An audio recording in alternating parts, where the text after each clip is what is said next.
headlines like this one from Forbes. Stocks lose $9.6 trillion. What happens to that money? Where does it go? Well, it literally is wiped off the valuation of a stock. And here's the thing.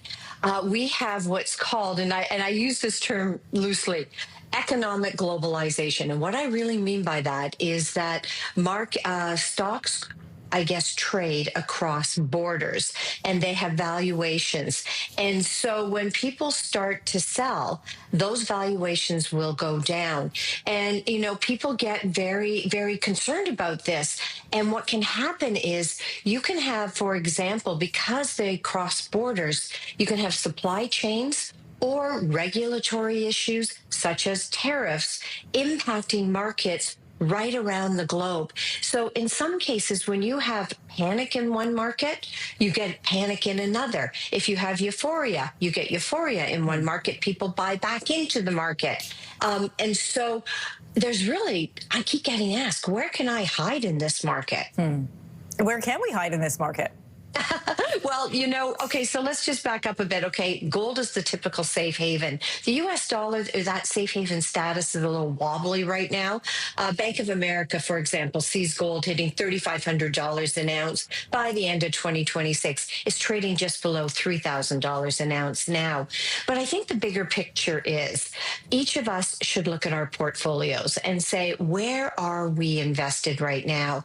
Portfolios, typically, when you talk to an advisor or a planner, they will say, we have built your portfolio to weather ups and downs. Markets typically have a pullback of 10% on an annual basis. When I look at the S&P TSX, the one-year return right now is 2.6%. 6-7% is positive. The 5-year return is 10.92%. So when I say to someone, if you're going to go into the stock market, you need a reasonable time horizon. Well, that time horizon typically is about 5 years. But that we can't be naive to what's going on. I'm talking to our advisor this afternoon, and I just want to say, are we still aligned to our risk tolerance, to our protection of the wealth that we have? And do we have enough cash to weather this storm so I'm not selling out of a position at exactly the wrong time? And so I think everyone is sort of, okay, how do we get through this? Right. Because this is different, Anne-Marie. This has been created by one person. Right. The U.S. president. I wanted to get to that in just a moment because that is the deciding factor. We're talking about tariffs. There doesn't seem to be a clear path of what he's looking for from various countries, so it's tough to negotiate, tough to correct. You know, you talked about a time horizon.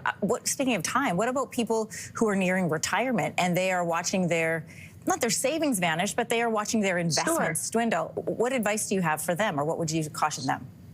Well, again, I would look at your portfolio, and I've often said we should never be invested in one country, one company, one sector, one currency. Diversification does matter.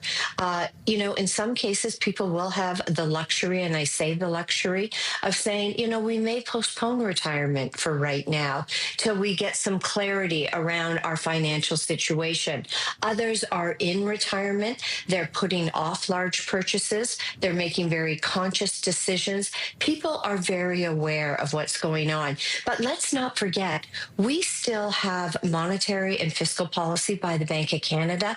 Bank of Canada is expected to cut rates 2 more times. There is no guarantee that we are going to go into a recession. I know there's a great deal of talk about it, but our inflation right now is fairly anchored. The consumer is still spending, albeit hesitantly. And so I think there is justification for a cautious tone, but absolute panic right now, if you have a reasonable time horizon, I wouldn't go there. Your comment about recession leads me beautifully to my next question. Is we hear politicians at all levels talking about a possible recession because of these swings in the market drops. These swings are coming because of President Trump's declaration of tariffs globally. How does a possible recession, link to the stock market? Well, typically, it's dependent upon how companies are going to perform. People will invest in the stock market. You never buy into a particular stock if you expect it to go down. And so many will look at the outlook for a particular market or a particular stock.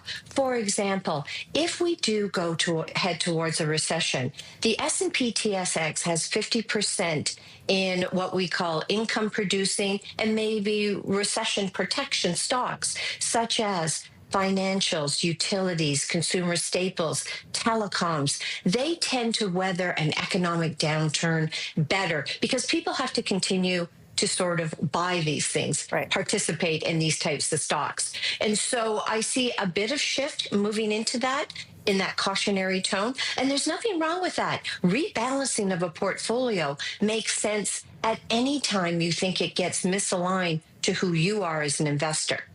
Pattie Lovett-Reid, always great to have your insights. Thanks for joining us this morning.